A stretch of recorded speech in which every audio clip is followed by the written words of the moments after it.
Hey guys, welcome back. Now let's get started with our day 18 walkthrough.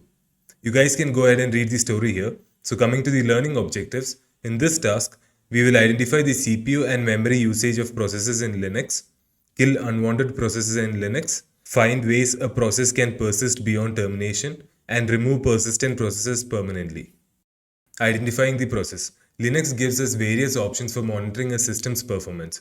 Using these, we can identify the resource usage of processes. One option is the top command. This command shows us a list of processes in real time with their usage.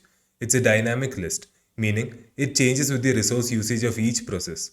Let's start by running the command in the attached VM. We can type top in terminal and press enter. It'll show a similar output. So now let's go and fire up a machine.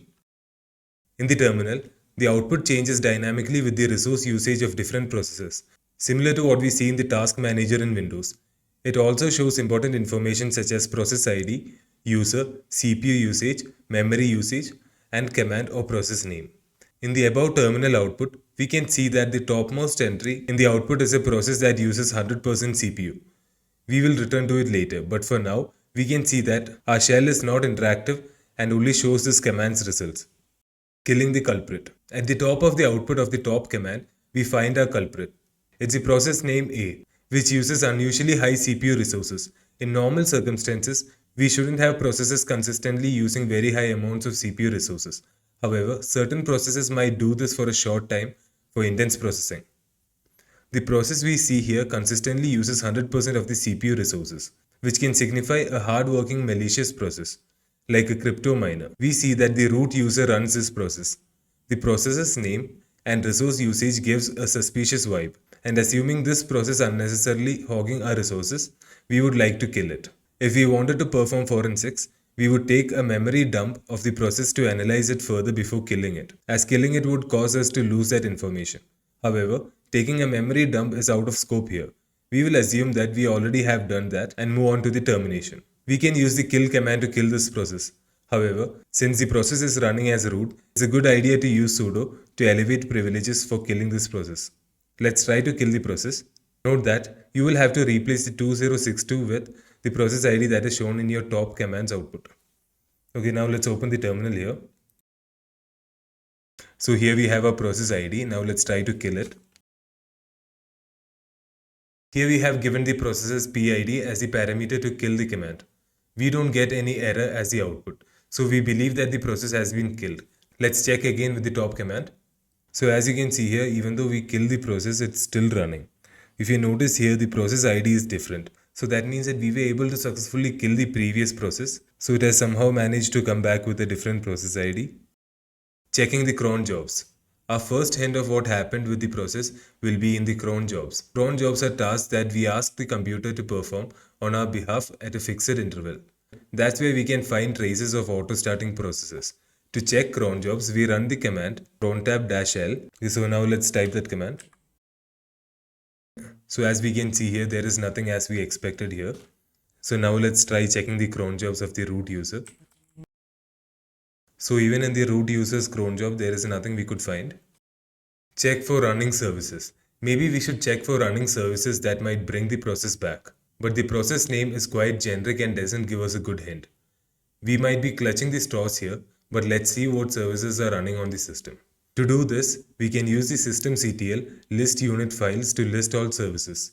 Since the service we are looking for must be enabled to respawn the process, we use grep to give us only those services that are enabled. So now let's type in this command. So here we can see something suspicious here, unkillable.service. We do find something suspicious here. It looks like it has a strange name for a normal service.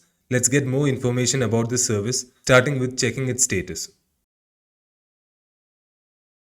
We found the devil in the details. We can see that this service is running the process name A that we couldn't kill.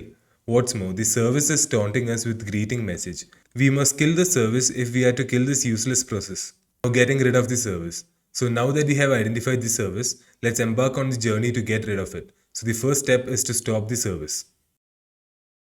We might need root privileges for that, so we'll have to switch to root user. Here I am already the root user, so now let's try to stop the process. So now we can see that it is inactive. So now let's type in top. Now let's quickly wrap this up by killing the service as well. We continue by disabling the service. So now let's go ahead and disable the service.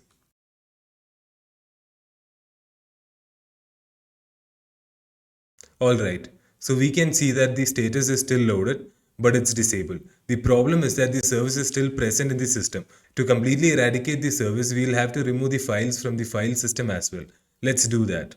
So here we already have the location of the service. Let's copy the location. We are now rid of the stubborn service that claimed to be unkillable.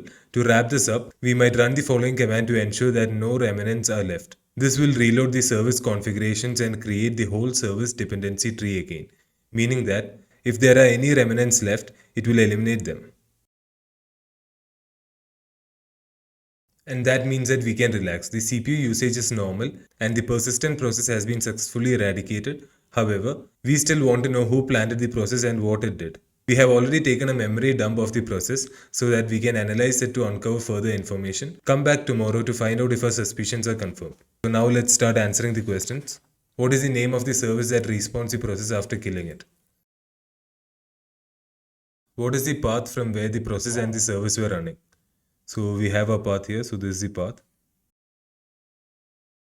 The malware prints a taunting message. When is the message shown? Choose from the options below.